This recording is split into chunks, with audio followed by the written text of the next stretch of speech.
जय श्री राधे, जय श्री कृष्ण। आप सभी को हृदय से प्यार भरी राधे राधे। और कैसे हैं आप सब? आशा करते हैं ठाकुर श्री राधा माधव की कृपा से आप सब कुशल मंगल होंगे और भगवान की भक्ति में लीन होंगे। हरि व्यापक सर्वत्र समाना, प्रेम ते प्रकट होहि में जाना। हरि व्यापक है, सर्वत्र है, समान है, एवरीवेयर एवरी टाइम, हर जगह है, हर समय है, दिखता नहीं है। बिकॉज कमी है काहे की? बोले प्रेम से प्रकट हुए में जाना। भगवान से प्रेम नहीं ना, इसलिए जगत में जगदीश नहीं दिखता। विश्व में विष्णु व्याप्त है, दिखाई नहीं देता। करना क्या है? बोले प्रेम से प्रकट हुए में जाना। करना यह है कि भगवान के चरणों में हमारी प्रेमा भक्ति हो जाए, हमको भगवान से प्रेम हो जाए। प्रेम कब होगा? जब हम भगवान की बहुत कथा सुनेंगे, भगवान का चिंतन करेंगे, भगवान की लीलाओं का अनुसरण करके, उनको श्रवण करके हमेशा उन्हीं के चिंतन में जब लगे रहेंगे, तब हमें गोविंद हमारे ऊपर कृपा करेंगे और हमारे हृदय में प्रेमा भक्ति का जागृत होगा। और जो प्रेम भक्ति हमें मिल जाएगी तो भगवान हमें अपने लगने लगेंगे, और जब भगवान हमें अपने लगेंगे तो फिर हमें संसार में कुछ भी दुर्लभ नहीं रह जाता है। तो उसी प्रयास में हम लगे हुए हैं। श्रीमद् भागवत की विस्तार से कथा श्रवण कर रहे हैं। मूल पाठ यथारूप लेकर चले हुए हैं। अष्टम स्कंद के अंतिम अध्याय 24वें अध्याय में प्रवेश करेंगे। भगवान के मत्स्यावतार की कथा श्रवण करेंगे। आज भगवान मछली बने। भाई जल जंतुओं ने सोचा कि देखो भगवान तो राम कृष्ण विष्णु बन के आते हैं, हम तो जल जंतु हैं, हमारे संग के भगवान नहीं है। तो भगवान ने कहा नहीं नहीं, हम तुम्हारे जैसे भी हैं। तो भगवान मीन बने, भगवान मछली मत्स्यावतार भगवान ने धारण किया। भगवान कच्छप बने, कछुआ बने भगवान। हाँ, समुद्र मंथन के समय पीछे कथाओं में हमने श्रवण किया है। हाँ, शेर चीते बोले भगवान हमारी जाति के नहीं है, तो भगवान नरसिंह बने। बोलो नरसिंह भगवान की जय। तो प्रभु ने इतने लीला अवतार धारण किए अलग अलग रूपों में, जनाने के लिए भैया मैं ही सब जगह हूँ, मुझे ही सब में देखो। उसके लिए उसी प्रयास में लगे। कथा सुननी होगी, अधिक सुननी होगी, मूल सुननी होगी। मूल पाठ, मूल कथा श्रवण कर रहे हैं। नहीं आए हैं, चैनल को सब्सक्राइब कर ले, अपने फेसबुक पेज पे, अपने व्हाट्सएप ग्रुप में शेयर करें, बालकों को सुनाएं, बुजुर्गों को सुनाएं। आइए मेरे साथ गोविंद नाम गुनगुनाइए। श्री कृष्ण गोविंद हरे मुरारी, हे नाथ नारायण वासुदेव। श्री कृष्ण गोविंद हरे मुरारी, हे नाथ नारायण वासुदेव। हे नाथ नारायण वासुदेव, हे नाथ नारायण वासुदेव। श्री कृष्ण गोविंद हरे मुरारी, हे नाथ नारायण वासुदेव। नारायणं नमस्कृत्य नरं चैव नरोत्तमं देवीं सरस्वतीं व्यासं ततो जयमुदीरयेत्। कृष्णाय वासुदेवाय हरये परमात्मने प्रणतः क्लेशनाशाय गोविंदाय नमो नमः। ओं नमो भगवते वासुदेवाय। श्रीमद्भागवत महापुराणमदाष्टम स्कंद चतुर्विंशो अध्याय। राजोवाचो भगवन् श्रोतुमीक्षामि हरिरद्भुत कर्मणो अवतार कथामाद्यां मायामस्य विडम्बनं यद्यर्थ मदधाद्रूपं मात्रं लोकजुगुप्सितं तमः प्रकृतिदुर्मर्शं कर्मग्रस्तं एवेश्वर एतन्नो भगवान् सर्वं यथावद् वक्तुमर्हसि। उत्तमश्लोकचरितं सर्वलोकसुखावहं। राजा परीक्षित ने पूछा, भगवान की कर्म बड़े अद्भुत हैं। उन्होंने एक बार अपनी योग माया से मत्स्यावतार धारण करके बड़ी सुंदर लीला की थी। मैं उनकी उसी आदि अवतार की कथा सुनना चाहता हूँ। भगवान मत्स्य योनि एक तो यूं ही लोक निंदित है, दूसरे तमोगुणी और असह्य परतंत्रता से युक्त भी है। सर्वशक्तिमान होने पर भी भगवान ने कर्म बंधन में बंधे हुए जीव की तरह यह मत्स्य का रूप क्यों धारण किया? भगवान महात्माओं की कीर्तनीय, भगवान का चरित्र समस्त प्राणियों को सुख देने वाला है। आप कृपा करके उनकी यह सब लीला हमारे सामने पूर्ण रूप से वर्णन कीजिए। सूतवाचो इत्युक्तो विष्णुरातेन भगवान बादरायणी उवाचो चरितम विष्णुर्मत्स्य रूपेण यत् कृतम्। सूत जी कहते हैं, शौनकादि ऋषियों, जब राजा परीक्षित ने भगवान श्री सुखदेव जी से यह प्रश्न किया, तब उन्होंने विष्णु भगवान का वह चरित्र जो उन्होंने मत्स्यावतार धारण करके किया था वर्णन किया है। श्री सुखवाचो गोविप्र सुरसाधूनां छन्दसाम विचेश्वर रक्षामिक्षास्तनोर्धूते धर्मस्यार्थस्य चैवहि उच्चावचेषु भूतेषु चरन् वायुर्वेश्वर नोच्चवाचस्तं भजते निर्गुणत्वाधियो गुणैः आसीत् दधीत कल्पान्त ब्राह्मो निमित्तिकूलय समुद्रोपलतलस्तत्र लोका भूरादयो नृपः कालेनागतनिन्द्रस्य धातुर्बलि मुखतो निःसृतान् वेदान् हयग्रीवोऽन्तिके हरतो ज्ञात्वा तद्दानवेन्द्रस्य हयग्रीवस्य चेष्टितं तदार सफरी रूपम भगवान हरिश्वर। श्री सुखदेव जी कहते हैं, परीक्षित, यूं तो भगवान सबके एकमात्र प्रभु हैं, फिर भी वे गौ ब्राह्मण देवता साधु वेद धर्म और अर्थ की रक्षा के लिए शरीर धारण किया करते हैं। वे सर्वशक्तिमान प्रभु वायु की तरह नीचे ऊंचे छोटे बड़े सभी प्राणियों में अंतर्यामी रूप से लीला करते रहते हैं, परंतु उन प्राणियों के बुद्धिगत गुणों में वे छोटे बड़े या ऊंचे नीचे नहीं हो जाते, क्योंकि वे वास्तव में समस्त प्राकृत गुणों से रहित निर्गुण हैं। परीक्षित, पिछले कल्प के अंत में ब्रह्मा जी के सो जाने के कारण ब्रह्म नामक नैमित्तिक प्रलय हुआ था। उस समय भूरलोक आदि सारे लोग समुद्र में डूब गए थे। प्रलय काल आ जाने के कारण ब्रह्मा जी को नींद आ रही थी, वे सोना चाहते थे। उसी समय वेद उनके मुख से निकल पड़े और उनके पास ही रहने वाले हयग्रीव नामक बलि दैत्य ने उन्हें योग बल से चुरा लिया। सर्वशक्ति, ये देवी भागवत में भी कथा विस्तार से आती है। तब सर्वशक्तिमान भगवान श्री हरि ने दानवराज हयग्रीव की यह चेष्टा जान ली, इसलिए उन्होंने मत्स्यावतार ग्रहण किया। तत्र राजर्षि कश्यप नामना सत्यव्रतो महान् नारायण परो तपीय तपः सलिलासयो यो सावस्मिन् महाकल्पे तनय स्वयं श्राद्ध देवो इति ख्यातो मनुत्वे हरिणार्पितो एकदा कृतमालायां कुर्वतो जलतर्पणं तस्याञ्जल्योदके कश्चित् छफर्यैकाभ्यपद्यतो सत्यव्रतोऽञ्जलिगतां सहतो येन भारत उत्ससर्ज नदीतो ये सवरिं द्रवणेश्वर तमाह साति करुणं महाकारुणिकं नृपं यदोभ्यो ज्ञातिभ्यो ज्ञातिघातिभ्यो दीनां मां दीनवत्सलो कथं विश्र सृजे राजन भीता तस्मिन् सरिंजले। परीक्षित, उस समय सत्यव्रत नाम के एक बड़ा उदार एवं भगवत परायण राजर्षि केवल जल पीकर तपस्या कर रहे थे। वह सत्यव्रत वर्तमान के महाकल्प में वैश्वान सूर्य के पुत्र श्राद्धदेव के नाम से विख्यात हुए और उन्हें भगवान ने वैवस्वत मनु बना दिया। एक दिन वे राजर्षि कृतमाला नदी में जल से तर्पण कर रहे थे। उसी समय उनकी अंजलि के जल में एक छोटी सी मछली आ गई।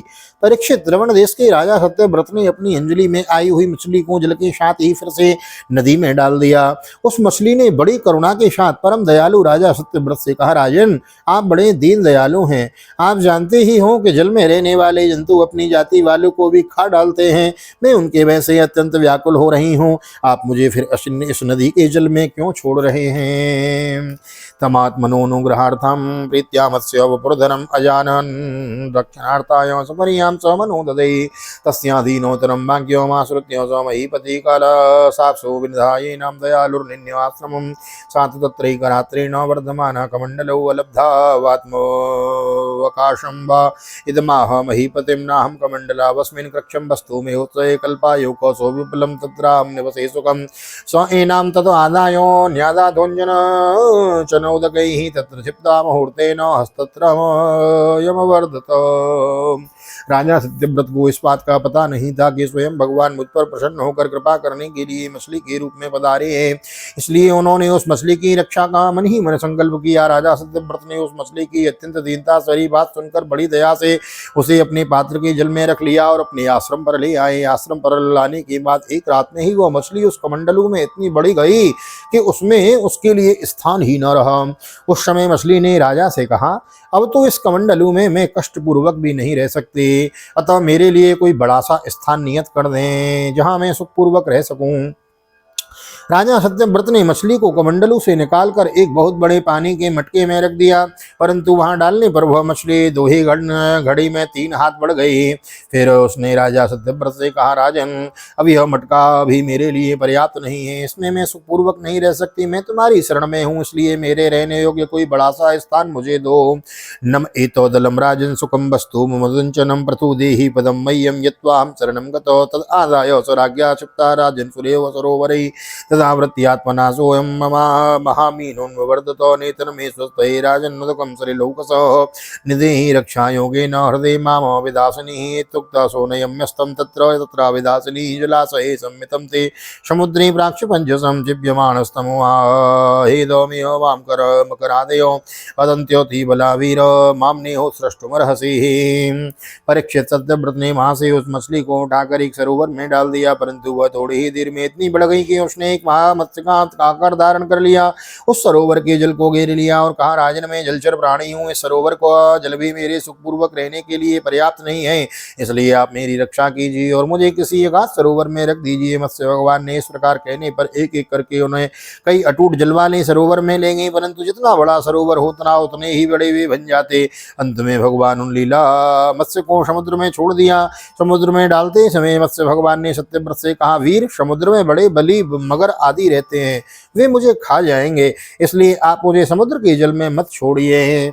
एवं विमोहितस्ते न वदता बलगो भारतीम तमाह को भवानस्मान मत्स्य रूपेण मोहयन एवं वीर्यो जल चलो दृष्टोस्माभिः श्रुतोऽपि च यो भवान् योजन शतामहुन विव्यान सेसर नूनं त्वं भगवान् साक्षात् हरिर्नारायणो व्ययो अनुग्रहाय भूतानां दत्ते रूपं जलोकषां नमस्ते पुरुषश्रेष्ठ स्थितपत्योपेश्वर भक्तानां न प्रपन्नानां मुग्धो आत्मा गतिर्विभो सर्वे लीलावतारास्ते भूतानां भूते तव ज्ञातुमिच्छाम्य दूरूपं यदर्थम् अवताधृतम्। मत्स्य भगवान की यह मधुर वाणी सुनकर राजा सत्यव्रत मोह मुग्ध हो गए। उन्होंने कहा, मत्स्य का रूप धारण करके मुझे मोहित करने वाले आप कौन हैं? आपने एक ही दिन में 400 कोस से विस्तार का सरोवर घेर लिया। आज तक ऐसी शक्ति रखने वाला जलचर जीव तो न मैंने कभी देखा था और न सुना ही था। अवश्य ही आप साक्षात सर्वशक्तिमान सर्वंतर्यामी अविनाशी श्री हरि ही जीवों पर अनुग्रह करने के लिए ही आपने जलचर का रूप धारण किया है। पुरुषोत्तम, आप जगत की उत्पत्ति स्थिति और प्रलय के स्वामी हैं। आपको मैं नमस्कार करता हूँ। प्रभु, हम शरणागत भक्तों के लिए आप ही आत्मा और आश्रय हैं। यद्यपि आपके सभी लीला अवतार प्राणियों के अभ्युदय के लिए ही होते हैं, तथापि मैं यह जानना चाहता हूँ कि आपने यह रूप किस उद्देश्य से ग्रहण किया है। न तेरविंदाक्ष यदोपशपदोपशर्पणम मर्षा भवेत् सर्वसुहद प्रियात्मजो यथेतरेषां पृथगात्मनां सतां मदीदृशो यद्वपुरद्भुतं हिनो। हे कमल नयन प्रभु, जैसे देहादीनात्म पदार्थों में अपनेपन का अभिमान करने वाले संसारी पुरुषों का आश्रय व्यर्थ होता है, उस प्रकार आपके चरणों की शरण तो व्यर्थ हो नहीं सकती, क्योंकि आप सबके अहेतुक प्रेम परम प्रियतम और आत्मा है। आपने इस समय जो रूप धारण करके हमें दर्शन दिया है वह बड़ा ही अद्भुत है। श्री सुकुवाच ब्रह्मांडम नृपतिम जगतपति सत्यव्रतम मत्स्य पुर्योगक्षये विहर्तु कामो प्रलयार्णवो ब्रवीचकेश्वर एकांत जनप्रिय प्रियम। श्री सुखदेव जी कहते हैं, परीक्षित, भगवान अपने अनन्य प्रेमी भक्तों पर अत्यंत प्रेम करते हैं। जब जगतपति मत्स्य भगवान ने अपने प्यारे भक्त राजर्षि सत्यव्रत की यह प्रार्थना सुनी तो उनका प्रिय और हित करने के लिए साथ ही कल्पांत के प्रलयकालीन समुद्र में विहार करने के लिए उनसे कहा। श्री भगवान वाचो सप्तमेद्यतनान्दूर्ध्वम् अन्य महन्ये तदरिन्दमः निमङ्क्षन्त्यपिययां बोधौ त्रैलोक्यं भूर्ववादिकं त्रैलोक्यां लीयमानायां संवर्तां भसे वै तदा उपस्थास्यदिनोकाश्चित् विशालाद्वां मयोरितः। श्री भगवान ने कहा, सत्यव्रत, आज से 7वें दिन भूर्लोक का आदि तीनों लोग प्रलय के समुद्र में डूब जाएंगे। उस समय जब तीनों लोग प्रलय काल की जलराशि में डूबने लगेंगे तो मेरी प्रेरणा से तुम्हारे पास एक बहुत बड़ी नौका आवेगी, नाव आवेगी। त्वां तावदशदि शर्वां बीजानुज्ञा वचानि च सप्तर्षिभिः परिव्रतो सर्वसत्त्वोपहरेतो आरुह्यां बर्हतिं नावं विचरिष्य विक्लव एकार्णवे निरालोके ऋषीणामेव वर्चसो दोदूयमानं तां नावं समीरेण बलीयसो उपस्थितस्य मे शृङ्गे निबध्नीः महे महाहिनो अहं त्वां ऋषिभिः साकं सहनावमुदन्वते विकर्षन् विचरिष्यामि यावत् ब्राह्मी सा प्रभो मदीयं महिमानं च परं ब्रह्मेति शब्देतं वेत्स्यम्यनुगृहीतं मे संग्रणे सम्प्रश्नेर्विवृतं हृदि इत्तमादिश्य राजानां हरिरन्तरधीयतः सोन्ववेक्षते कालं यं हृषिकेशमादिशतु आस्तीर्योदरभान् प्राकुलान् राजर्षि प्राङ्गुगङ्मुख निस्साद हरिपादो चिन्तयन् मत्स्यरूपिणः। उस समय तुम समस्त प्राणियों के सूक्ष्म शरीरों को लेकर सप्तर्षियों के साथ उस नौका पर चढ़ जाना और समस्त धान्य तथा छोटे बड़े अन्य प्रकार के बीजों को साथ रख लेना। उस समय सब और एकमात्र महासागर लहराता होगा, प्रकाश नहीं होगा, केवल ऋषियों की दिव्य ज्योति के सहारे ही बिना किसी प्रकार की विकलता से तुम उस बड़ी नाव पर चढ़कर चारों ओर विचरण करना। जो प्रचंड आंधी चलने के कारण नाव डगमगाने लगेगी तो मैं इसी रूप में वहां आ जाऊंगा और तुम लोग वासुकी नाग के द्वारा उस नाव को मेरे सींग में बांध देना। सत्यव्रत, इस प्रकार इसके बाद जब तक ब्रह्मा जी की रात रहेगी तब तक मैं ऋषियों के साथ तुम्हें उस नाव में बैठाकर उसे खींचता हुआ समुद्र में विचरण करूंगा। उस समय जब तुम प्रश्न करोगे तो मैं तुम्हें उपदेश दूंगा। मेरे अनुग्रह से मेरी वास्तविक महिमा, जिसका नाम परब्रह्म है, तुम्हारे हृदय में प्रकट हो जाएगी और तुम उसे ठीक ठीक जान लोगे। भगवान राजा सत्यव्रत को यह आदेश देकर अंतर्ध्यान हो गए। अतः अब राजा सत्यव्रत उसी समय की प्रतीक्षा करने लगे जिसके लिए भगवान ने आज्ञा दी थी। कुशों का अग्रभाग पूर्व की ओर करके राजर्षि सत्यव्रत उन पर पूर्वोत्तर मुख से बैठ गए और मत्स्यरूप भगवान के चरणों का चिंतन करने लगे। ततः समुद्रोद्वेलो सर्वतः प्लावयन् महिं वर्तमानो महामेघैर्वर्षद्भिः समुद्रस्थितो ध्यायन् भगवदादेशो दृशेनावमागतं तामारुरोह विप्रेन्द्रे राधायोषधीरुदो तमोचुरमुनिः प्रीतं राजन् ध्यायस्व केशवं सवैनः संकटादस्मात् विषादवितां संविधासति। इतने में ही भगवान का बताया हुआ वह समय यहाँ पहुंचा। राजा ने देखा कि समुद्र अपनी मर्यादा छोड़कर बढ़ रहा है।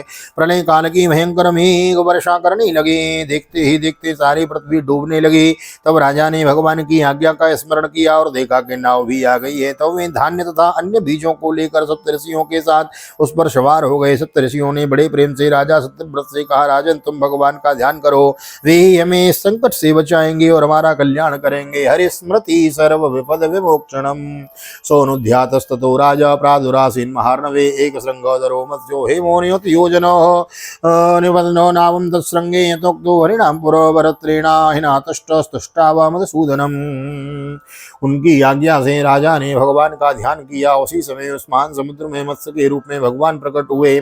मत्स्य भगवान का शरीर सोने के समान दैदीप्यमान था और शरीर का विस्तार 4 लाख कोस। उनके शरीर में एक बड़ा भारी सिंह भी था। भगवान ने पहले जैसी आज्ञा दी थी उसके अनुसार ही वह नौका वासुकी नाग के द्वारा भगवान की सिंह में बांध दी गई और राजा सत्यव्रत ने प्रसन्न होकर भगवान की स्तुति की। राजोवाचो अनाद्य विद्योपहतात्म संविदम सन्मूल संसार परिश्रमातुरायत रक्षयेहोपसृता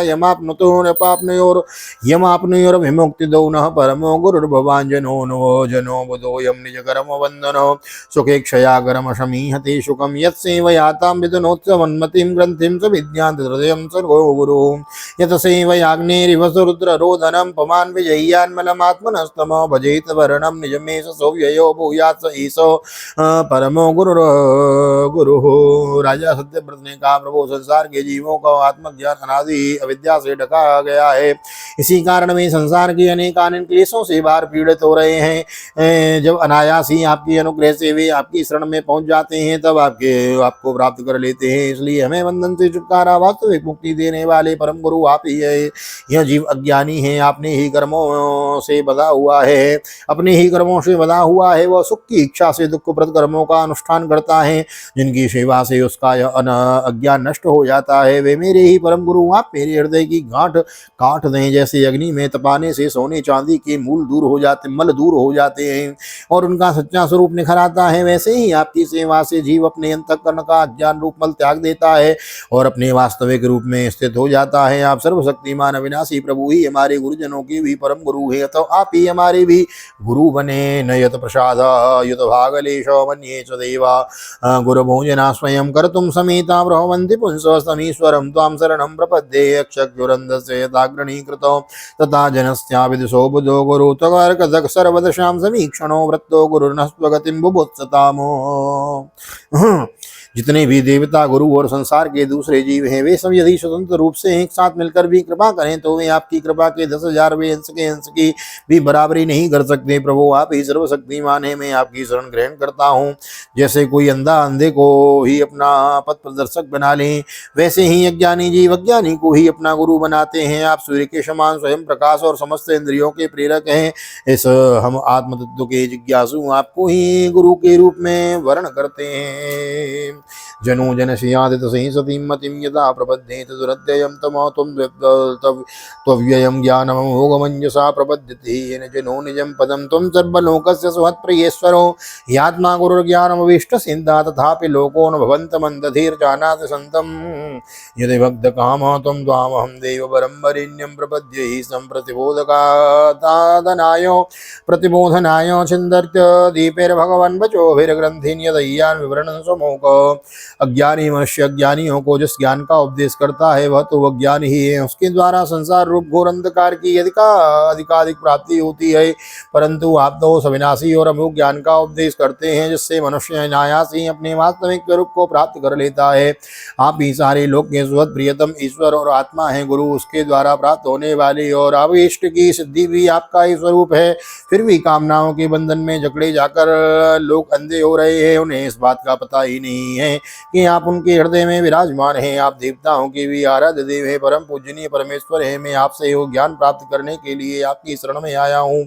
भगवान आप परमार्थ को प्रकाशित करने वाली अपनी वाणी के द्वारा मेरे हृदय की ग्रंथि काट डालिए और मेरे अपने स्वरूप को प्रकाशित कीजिए। श्री शुकवाचो इत्युक्तवन्तं नृपतिं भगवानादिपुरुषो मत्स्यरूपी महाम्बोधो विहरन्तस्त्वमब्रवीतो पुराण संहिता दिव्यो संख्या योगो क्रिया ब्रवीत् सत्यव्रतस्य राजरसेनात्मा गुह्यमसीसतो अस्रौषेरदृशभीशाकोमात्मतत्त्वमसंयमं नाव्यासीनो भगवता प्रोक्तं ब्रह्म सनातनम् अतीतो प्रलयापायो उत्थिताय सवेदसै हतवासुरं हयग्रीवं वेदान् प्रत्याहरद्धरी। श्री सुखदेव जी कहते हैं, परीक्षित, जब राजा सत्यव्रत ने इस प्रकार प्रार्थना की तब मत्स्य रूप पुरुषोत्तम भगवान ने प्रलय के समुद्र में विहार करते हुए उन्हें आत्म तत्व का उपदेश किया।